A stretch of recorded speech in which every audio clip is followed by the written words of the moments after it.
Good. It was a good experience for us.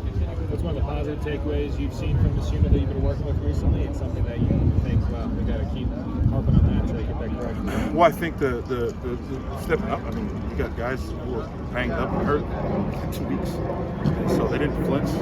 The next guys come up. The next guys are ready. And the guys that are in, and they're ready for whoever steps up. So I love the fact that they didn't flinch. They didn't blink an eye. It's hard when if you've never experienced that as a player, when you see your teammate who's a senior down on the ground, and it's really, really hard to know that if he's down on the ground, he's done. His career's done.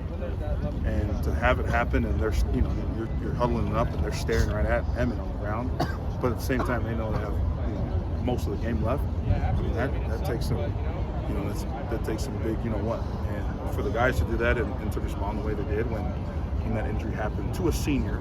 And all injuries are bad, but when you understand that's a senior, that's it hits you. It hit me. And, it got me out there. And we had to refocus as a group, and they did. They did a good job.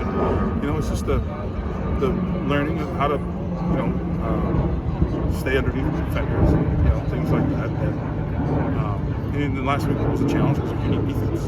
This week is another challenge because it's a different defense from last week. But they're big and powerful and they're experienced. And so our learning curve just went up, and we're preparing to play our best game of the season. Talk about how different that Fresno State defense is, and it's still unique compared to Oklahoma State, but they kind of run a little bit of maybe their front. They like to bring the nickel down.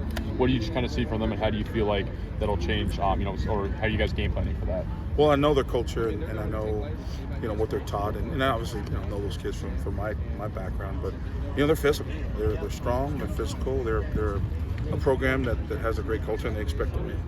And you throw that into a bunch of guys that always have a chip on their shoulder, and all of them, after watching the film, I was like, man, they all got bigger and stronger and faster, and they're more experienced, and they're led by, their defensive captain, number 6, Lavelle Bailey, and they're just, you can tell they see the experience, and they experienced guys take chances. They take chances on making plays, and that's what, as an offensive lineman, you got to understand. You got to match their intensity, which we will, but you also got to withstand some of the plays they're going to make, and understand that good teams are going to make some plays, and it's just how you respond and how you get on. And I always tell the guys the most important play of the game is the next play, and so I expect a hard-fought, physical, violent game on Saturday, and I expect our guys to match and exceed what we did last week. When you deal with issues on your line, how creative do you guys have to get on offense? You kind of got a glimpse of it with Cam there, and the quarterback played that wildcat formation. Yeah, but that's, whether we had Emmett and Cade and Isai out there, it's really just part of our package. We want to make sure that we give defenses different looks. So they got to practice it. I guarantee you they're practicing right now for 5 minutes. Mm-hmm. And so we want to make sure that's part of our offense. We want to make sure that they know, everybody knows that, this is an offense that they got to prepare to defend the whole field and defend everybody. And so, something that we've been working on all camp and all fall, and something that we'll obviously expand on and getting our best players on the field as much as we can helps in different situations, obviously. But you guys been out here, we practice the way we practice, so we're ready for these moments when the unfortunate happens, when guys go down, and the next guy not only has our confidence, but they have their teammates' confidence. You have quite experienced coaching offensive line, obviously, and have there been a year previously where you kind of can call on experiences to kind of help you get through this with all the injuries and kind of the rotation you guys are forced to do?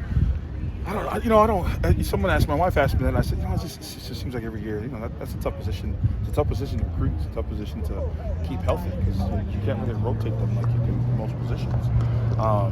And so, I've dealt with injuries a lot, and I'm blessed with being able to handle the, developing the younger guys, and that's, I think that's what we do a good job of making sure those 2s and 3s. Even now, we got Max with the 1s, but we have other guys with the 2s, and they're ready, and they're getting the reps, and they're preparing themselves to play the game and play the game at a high level. And I told them, I said, fellas, every time you step on the field, you're either accomplishing something or you're just going through activity. So just make sure it's accomplishment, not activity. Coach, being that you were a part of that Fresno State streak that is so